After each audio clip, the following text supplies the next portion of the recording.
So guys, mao niya tong subak sa ato ang munggo, the pork meat. Kamay lang. So mao ni siya, the pork meat. Mag-start na ta sa ato ang munggo recipe today. And that's it guys. We got our, that's it. We have tomato. I know guys that the tomato is not good for the refrigerator to put, but I have no choice because Philippines is very hot. Weather update today, it's 32 degrees Celsius. A little bit of okra, just 2 okra, kurang isa ang mukaon. So magluto ko for the whole day na ninako nga sudan. Pero gamay ra, like this. Batong, butangan na to, gamay nga batong. This is a string beans. Pumpkins, I just slice a small piece, like this. Kanilang siya guys. Nagmaayo ang loya.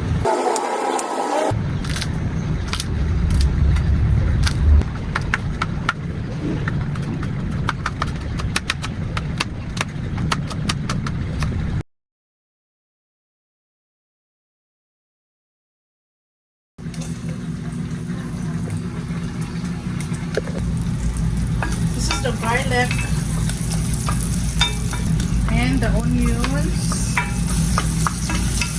Also that tomato.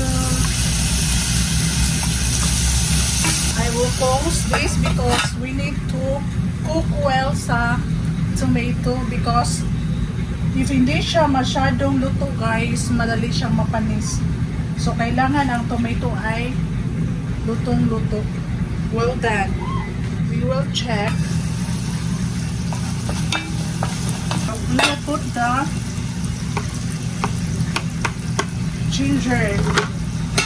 So it will be done with tomato. That's the way I am cook munggo. I will half cook first.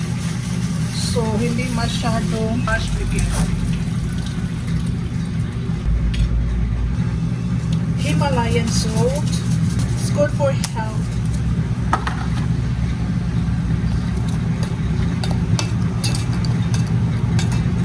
Just a little bit of bitchin and I will cook.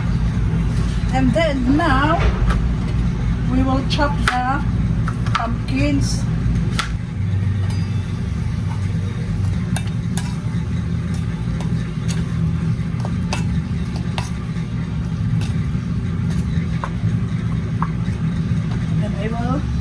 Put the pumpkins together with the munggo.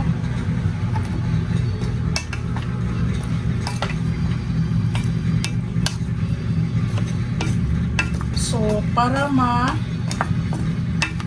gisa to guys, ma-cook with oil. And then next is string bean.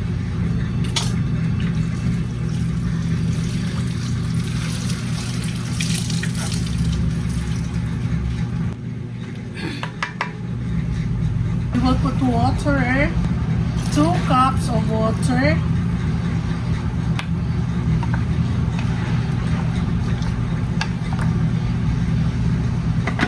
Parang kulang guys, kailangan 3 cups of water.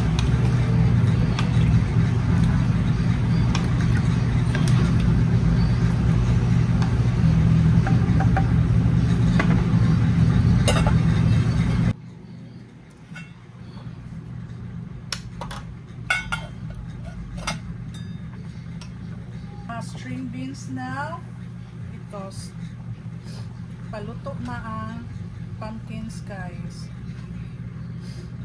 Marami ang soap ito guys kasi ang doggy ko gustong gusto ng sabaw because he's too old like me. We'll check. So guys, ito na. So here in Cebu, since I'm living in Cebu, every day or any time we will cook munggo. And then in Manila I heard it's Munggo Friday. Why? because palos na daw ang budget. Maybe it's joke. Correct me if I'm wrong. So guys, let's check. Oh wow.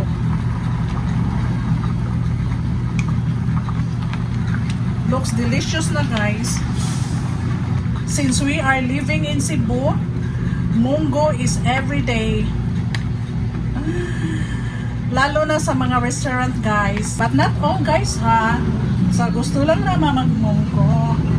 I'm not telling that all people in Manila gusto magmunggo Friday. I put the last one is the okra. Paluto na siya guys. Pag okra na. And I put a little bit of seasonings. Yeah, that's it.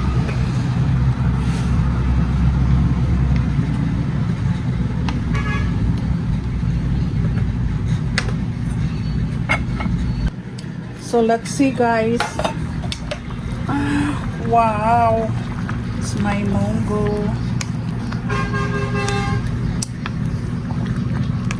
Lutong-luto na guys. Oh, look at that.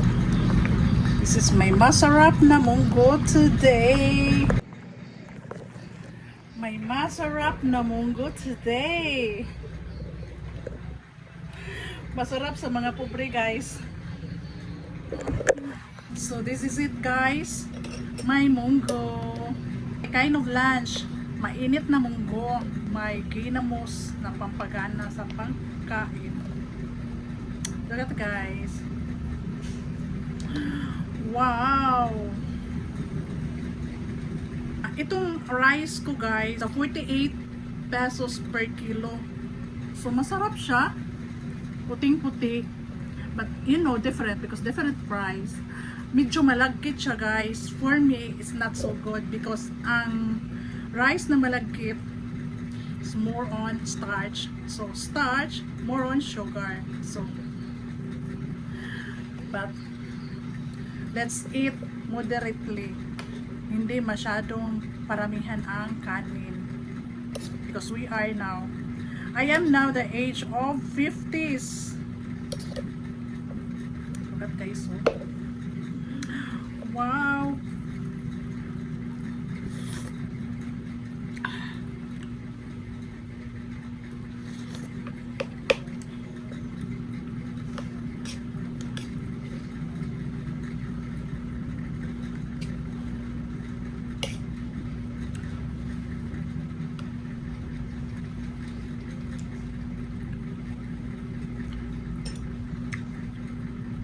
Ginamos.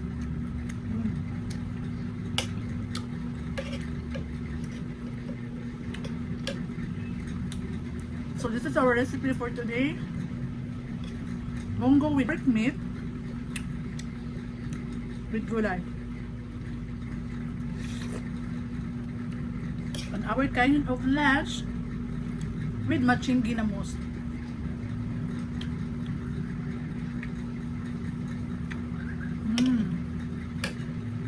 Thanks for watching guys.